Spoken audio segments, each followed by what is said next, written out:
देश को क्या कुछ दे सकते हैं, इस देश की पूरी ताकत उभार रखी है। ऐसे एक महान नेता का जिसको जुग जुग तक लोग हमेशा के लिए उसको ध्यान रखेंगे, आज उनका जन्मदिवस मनाने के लिए हम लोग उपस्थित हैं। मैं तो भगवान से यही प्रार्थना करूंगा कि हमारे माननीय प्रधानमंत्री जी को शतायु बनाए, उनका आशीर्वाद, उनका जो इस देश को जो मिल रहा है वो सतत मिलता रहे, जिससे देश जो हमेशा से डिजर्व करता था। अभी आपने सुना सेंट्रल विस्टा एवेन्यू का उद्घाटन करते कैसे गुलामी को पूरी तरह से मिटा देने का एक संकल्प लिया। ऐसी चीज जो हमारे देश को उनका जो आशीर्वाद, उनका विजन, उनका जो मिल रहा है वो हमेशा मिलता रहे, जिससे देश एक बार दोबारा फिर उसी गौरव को प्राप्त करे जो हम हमेशा से डिजर्व करते थे, जो पास में इतिहास में हमारा देश जिस रूप में था। मैं एक बार दोबारा अपने माननीय मुख्यमंत्री जी का, माननीय उप मुख्यमंत्री गण का, माननीय श्री टंडन जी का और आप सबका आज के इस समारोह में स्वागत करते हुए माननीय प्रधानमंत्री जी को अपने तरफ से अभिनंदन, उनके लिए तमाम सारी शुभकामनाएं प्रार्थना करते हुए अपनी बात को समाप्त करूंगा। धन्यवाद। जय हिंद।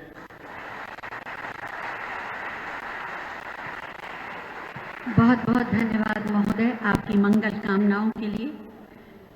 जो अपने संघर्ष से आगे बढ़े और अपने दम पर खुद को गढ़े, उसे कहते हैं नरेंद्र मोदी। परिश्रम की पराकाष्ठा का दूसरा नाम है श्री नरेंद्र मोदी।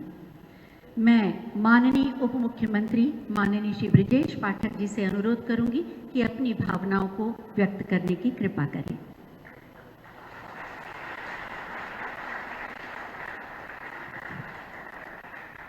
भारत माता के, भारत माता के। आदरणीय प्रधानमंत्री नरेंद्र मोदी जी के जन्म दिवस के शुभ अवसर पर आयोजित इस भव्य एवं गरिमामय समारोह में मुख्य अतिथि के रूप में उपस्थित प्रदेश के एसएसपी जननायक मुख्यमंत्री आदरणीय योगी आदित्यनाथ जी, उत्तर प्रदेश के लोकप्रिय यशस्वी भारतीय जनता पार्टी के प्रदेश अध्यक्ष रहे उप मुख्यमंत्री आदरणीय केशव प्रसाद मौर्य जी,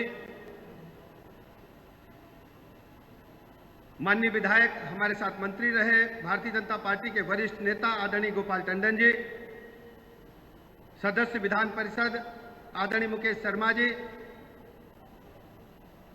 हमारे मित्र अनुसूचित जाति जनजाति निगम के अध्यक्ष आदरणीय लालजी प्रसाद निर्मल जी, उत्तर प्रदेश सरकार के मुख्य सचिव आदरणीय दुर्गा शंकर मिश्रा जी, एपीसी आदरणीय मनोज सिंह जी, सलाहकार आदरणीय मुख्यमंत्री अवनीश अवस्थी जी, आदरणीय देवेश चतुर्वेदी जी, आदरणीय अरविंद कुमार जी, आदरणीय अमृत अभिजात जी, आदरणीय देवेंद्र सिंह चौहान जी, आदरणीय नवनीत सहगल जी, लखनऊ के मंडलायुक्त महोदया, लखनऊ के जिलाधिकारी महोदय, उपस्थित सभी भाइयों तथा बहनों, पत्रकार मित्रों, आज पूरा देश आदरणीय प्रधानमंत्री नरेंद्र मोदी जी का 72वां जन्म दिवस हर्षोल्लास और धूमधाम के साथ मना रहा है। हम सब कार्यकर्ता प्रातःकाल से ही अपने घरों से निकल करके सेवा पखवाड़े के रूप में आज रक्तदान अमृत महोत्सव को सफल बनाने के लिए काम कर रहे हैं। जिस ढंग से कार्यकर्ताओं में, आम जनता के बीच में हर्षोल्लास के साथ ये जन्मदिवस मनाया जा रहा, मैं कह सकता हूं कि हमारे देश और प्रदेश के नौजवानों के लिए आज ऐतिहासिक दिन है, गौरवशाली दिन है।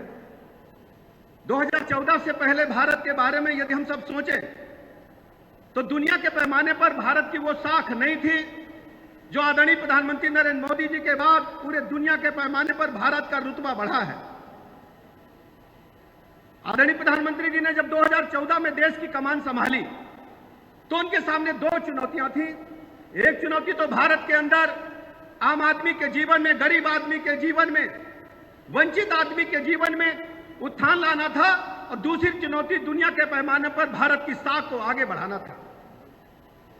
आदरणीय प्रधानमंत्री जी का एक पैर भारत के किसी कोने में होता था, गरीब कल्याण की योजनाओं को बनाने में होता था, और दूसरी तरफ दुनिया के किसी देश में होते थे। आप लोगों ने 14 से 19 वाले कार्यकाल को देखा होगा। मैं कह सकता हूं कि दुनिया में आदरणीय प्रधानमंत्री नरेंद्र मोदी जी की साख इतनी बढ़ी कि जब रूस और यूक्रेन का युद्ध शुरू हुआ, उस युद्ध के दौरान भारत के ढेर सारे छात्र फंसे थे, वहां पर दुनिया के ढेर सारे छात्र फंसे थे। लेकिन आदरणीय प्रधानमंत्री जी ने एक तरफ रूस से बात की, दूसरी तरफ यूक्रेन से बात की कि हम अपने स्टूडेंट्स को, अपने नागरिकों को निकालेंगे, कृपया युद्ध विराम कीजिए। और मुझे बताने में प्रसन्नता हो रही, खुशी हो रही है कि दोनों देशों ने आदरणीय प्रधानमंत्री जी की इस बात को स्वीकारा और भारत का झंडा लगा करके बसें, और जब गाड़ियां वहां से निकली तो एक भी गोली नहीं चली, हमारे छात्र सकुशल भारत आए। ये है साख आदरणीय प्रधानमंत्री नरेंद्र मोदी जी। और भारत के अंदर मैं कह सकता हूं, गरीब कल्याण योजनाएं, आजादी के कई दशक बीत गए, लेकिन गरीब को पक्का मकान, गरीब को शुद्ध पेयजल, गरीब को बड़े मकानों की तरह एलईडी की लाइट, गरीब को शौचालय, गरीब को मुफ्त अन्न, गरीब को 5 लाख तक का निःशुल्क इलाज, ढेर सारी सैकड़ों योजनाएं अगर हम बताने लगेंगे ढेर सारा समय जाएगा। आज गरीब आदमी, आम आदमी, वंचित आदमी के जीवन स्तर में बदलाव आया है, उसके जीवन स्तर में उत्थान हुआ है। वो महसूस कर रहा है कि हमारी अपनी सरकार है, गरीब की अपनी सरकार है। और जब कोरोना महामारी का काल आया, पूरी दुनिया त्राही त्राही कर रही थी, तो प्रधानमंत्री जी अम्ब्रेला लेकर के एक गार्जियन की भांति, अभिभावक की भांति पूरे देश को बचाने का काम किया। मैं पूरे प्रदेश वासियों को ऐसे शुभ अवसर पर बधाइयां देता हूं, शुभकामनाएं देता हूं। और उत्तर प्रदेश के 25 करोड़ लोगों को बधाइयां देते हुए आप सबकी तरफ से आदरणीय प्रधानमंत्री जी को 72वें जन्म दिवस की बहुत बहुत शुभकामनाएं देता हूं। और अपने नौजवानों को, अपने युवाओं को, अपने नौजवानों को, अपने स्टूडेंट्स को इस बात का भरोसा दिलाता हूं, आदरणीय प्रधानमंत्री जी ने नवाचार करिए, जिस ढंग से युवाओं को जोड़ने का काम किया है, वो दिन दूर नहीं जब सामने बैठे छात्र महसूस करेंगे कि उनकी अपनी सरकार है। वो नवाचार के माध्यम से देश के, प्रदेश के बड़े उद्योगपति बन सकेंगे। मैं आप सबको बहुत बहुत शुभकामनाएं देते हुए बात समाप्त करता हूं। धन्यवाद।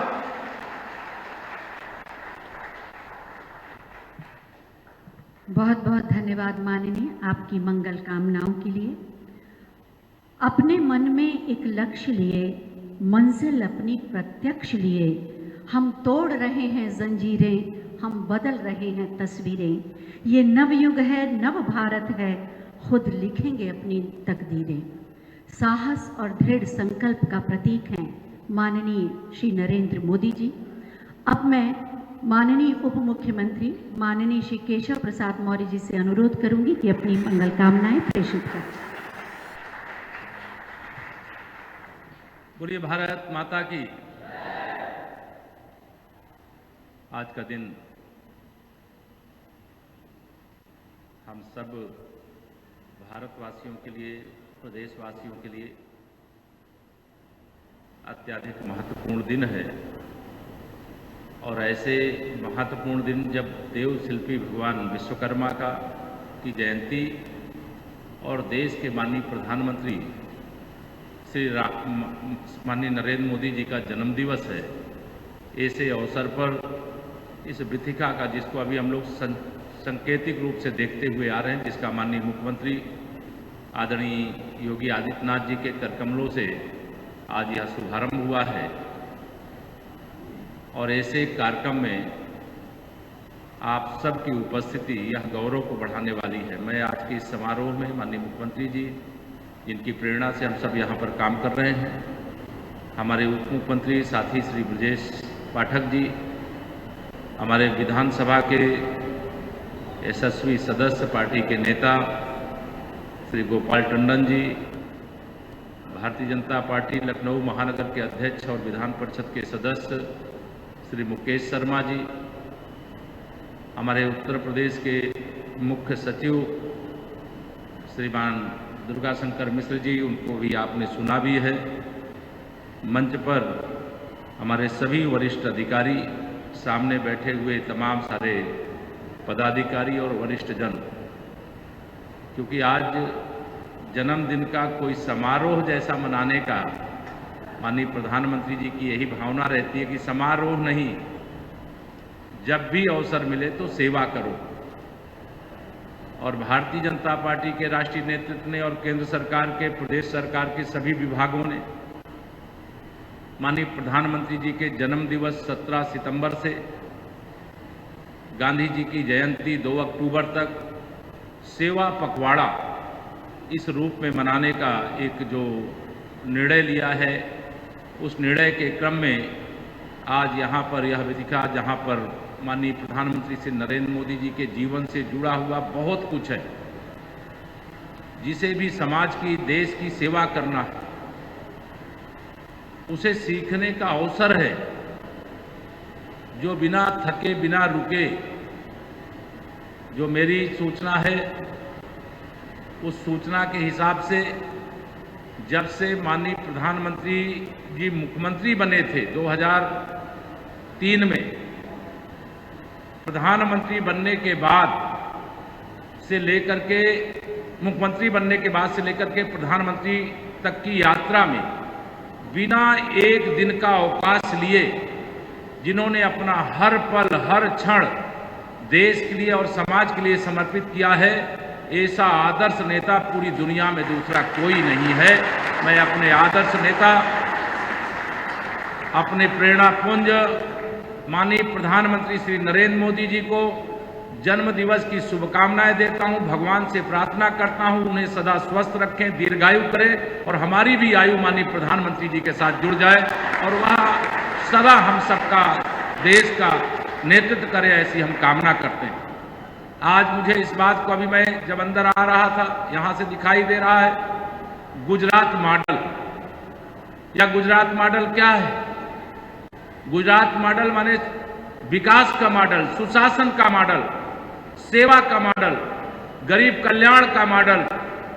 जो जनता की जरूरत है उस तक बिना किसी भ्रष्टाचार के उस तक उस योजना का लाभ पहुंचे, यह मॉडल है।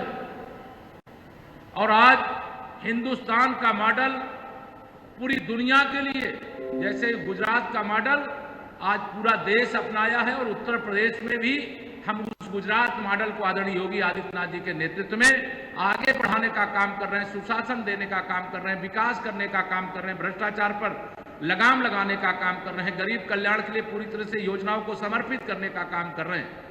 ऐसे समय में जब वह देश का नेतृत्व कर रहे हैं, पूरी दुनिया, हम विदेशों पर निर्भरता अपना न्यूनतम कर सकें और उसी श्रेष्ठता के भाव को आगे बढ़ाने के लिए विगत 8 वर्ष के अंदर प्रधानमंत्री जी ने अनेक कार्यक्रम प्रारंभ किए। प्रधानमंत्री स्टार्टअप की योजना हो, प्रधानमंत्री स्टैंड अप की योजना हो, डिजिटल इंडिया की योजना हो, मेक इन इंडिया की योजना हो, युवाओं के लिए प्रधानमंत्री मुद्रा योजना हो, किसानों के लिए प्रधानमंत्री किसान सम्मान निधि हो, प्रधानमंत्री कृषि सिंचाई की योजना हो, किसान बीमा योजना हो, यानी अनेक प्रकार की योजनाएं, बेटी बचाओ बेटी पढ़ाओ का कार्यक्रम हो या मातृ वंदना की योजना,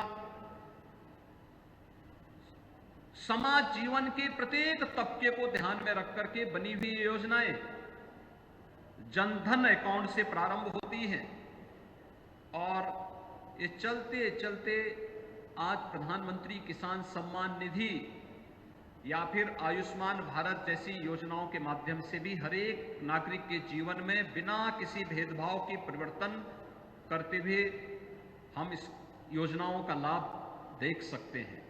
इसने भारत की सामर्थ्य की पहचान वैश्विक मंच पर दी है और यही कारण है पूरे भारत में एक नया विश्वास जागृत हुआ है। तो वैश्विक मंच पर भी आज कोई निर्णय ऐसा नहीं जो भारत की अनदेखी करते हुए कोई देश कर सके, विश्व समुदाय कर सके। यही भारत के सामर्थ्य की एक परीक्षा है, ये वही कसौटी है जो हम सबको अपने नागरिकों के प्रति विश्वास का भाव पैदा करता है। दुनिया के अंदर हम लोगों ने इस सदी की सबसे बड़ी महामारी के अंदर तक देखा है कि दुनिया के अंदर लोगों ने भले ही अपने व्यक्तिगत जीवन में कितने ही अनुशासन को क्यों न माना हो, लेकिन जब उन देशों में कोरोना कालखंड में लॉकडाउन की बात आई तो उन सबका अनुशासन डगमगा गया, लोग सड़कों पर उतर गए। भारत अकेला देश था जहां पर कोरोना कर्फ्यू की बात होती है तो प्रधानमंत्री जी के साथ पूरा देश उसके साथ जुड़ता हुआ दिखाई देता है। भारत अकेला देश था जहां पर लॉकडाउन का पालन भारत के सभी नागरिकों ने पूरी मजबूती के साथ किया, और भारत अकेला देश था जिसने रेवड़ी नहीं बांटी, लेकिन आम जन की जरूरतों को पूरा करने के लिए आवश्यकता पड़ी तो 80 करोड़ लोगों को फ्री में राशन की सुविधा भी उपलब्ध करवाई और 200 करोड़ से अधिक वैक्सीन की डोजेस भी फ्री में उपलब्ध करवाने का कार्य किया। भारत अकेला देश था जो कोरोना में सबसे घनी और सबसे बड़ी आबादी का देश होने के बावजूद कोरोना कालखंड में डगमगाया नहीं, बल्कि पूरे धैर्य के साथ, पूरी मजबूती के साथ अपनी इस यात्रा को आगे बढ़ाता रहा। इस सब का श्रेय जाता है देश के यशस्वी नेतृत्व को, आदरणीय प्रधानमंत्री जी के उस यशस्वी नेतृत्व को जिसका उपयोग भारत विगत 8.5 वर्षों से कर रहा है, जिनके यशस्वी नेतृत्व में भारत इस लंबी यात्रा के लिए आज आगे बढ़ रहा है। और ये हम सब के लिए सौभाग्य है कि जब हम अपनी आजादी के अमृत महोत्सव के आयोजन के साथ जुड़े हैं, तब उस ब्रिटेन को जिसने हम पर लगभग 200 वर्षों तक शासन किया, उसे पछाड़ करके भारत आज दुनिया की 5वीं अर्थव्यवस्था भी बना है। इन स्थितियों में हम सबको प्रधानमंत्री जी के अमृत काल के संकल्प के साथ आगे बढ़ने की दिशा में प्रयास करना चाहिए।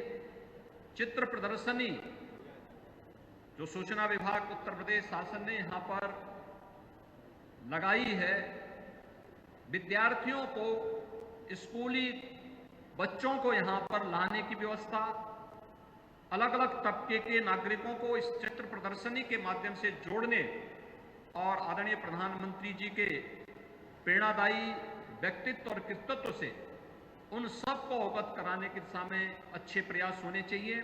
चित्र प्रदर्शनी के लिए मैं उत्तर प्रदेश के सूचना विभाग को हृदय से धन्यवाद देता हूं, प्रमुख सचिव सूचना और उनकी पूरी टीम को हृदय से धन्यवाद देता हूं। और मैं विश्वास के साथ कह सकता हूं कि जो सेवा पखवाड़ा का कार्यक्रम आज से प्रारंभ हुआ है, अखिल भारतीय स्तर पर भारतीय जनता पार्टी ने इन कार्यक्रमों के साथ, जहां पर सरकारें हैं, सरकारें भी उन कार्यक्रमों के साथ अलग अलग जन कल्याणकारी योजनाओं के साथ जुड़ रही है। आज रक्तदान शिविर का एक महाअभियान पूरे प्रदेश के अंदर चल रहा है, और मेरा अनुमान है कि सायंकाल जब आंकड़े आएंगे तो देश के अंदर सबसे अधिक रक्तदान का टारगेट भी उत्तर प्रदेश पूरा करेगा। उत्तर प्रदेश के युवा इस कार्यक्रम के साथ जुड़ेंगे। कल आरोग्य मेला, प्रधानमंत्री जी के जन्म दिवस के अवसर पर सेवा पखवाड़ा का जो कार्यक्रम चल रहा है, आरोग्य मेला के कार्यक्रम के साथ पूरे प्रदेश के अंदर प्रत्येक प्राथमिक स्वास्थ्य केंद्र में इस आरोग्य मेला का आयोजन भी होगा। अलग अलग तिथि पे अलग अलग कार्यक्रम होंगे। 25 सितंबर को पंडित दीनदयाल उपाध्याय जी की पावन जयंती कार्यक्रम के अवसर पर भी अनेक कार्यक्रम आयोजित होने हैं।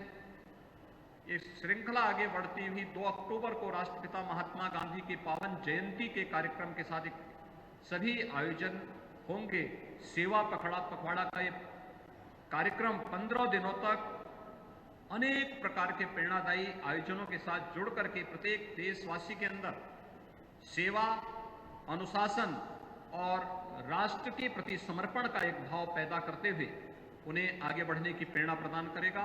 मैं आज के इस अवसर पर प्रधानमंत्री मोदी जी के 72वें जन्मदिन के अवसर पर प्रदेशवासियों की ओर से उन्हें हृदय से बधाई देता हूं, अपनी शुभकामनाएं देता हूं। ईश्वर से उनके स्वस्थ, दीर्घ जीवन और यशस्वी कार्यकाल की शुभकामनाएं देते हुए पूरे प्रदेशवासियों को भी, चूंकि उत्तर प्रदेशवासी प्रधानमंत्री मोदी जी के विकास, सेवा और सुशासन के इस पूरे कार्यक्रम के साथ नजदीक से जुड़े हुए हैं, इस अवसर पर मैं प्रदेशवासियों को भी हृदय से बधाई देते हुए अपनी बात यहीं पे विराम देता हूं। धन्यवाद। जय हिंद। बहुत बहुत धन्यवाद माननीय, आपके प्रेरणादायी उद्बोधन के लिए और आपकी मंगल कामनाओं के लिए। निश्चित रूप से माननीय प्रधानमंत्री महोदय का व्यक्तित्व और कृतित्व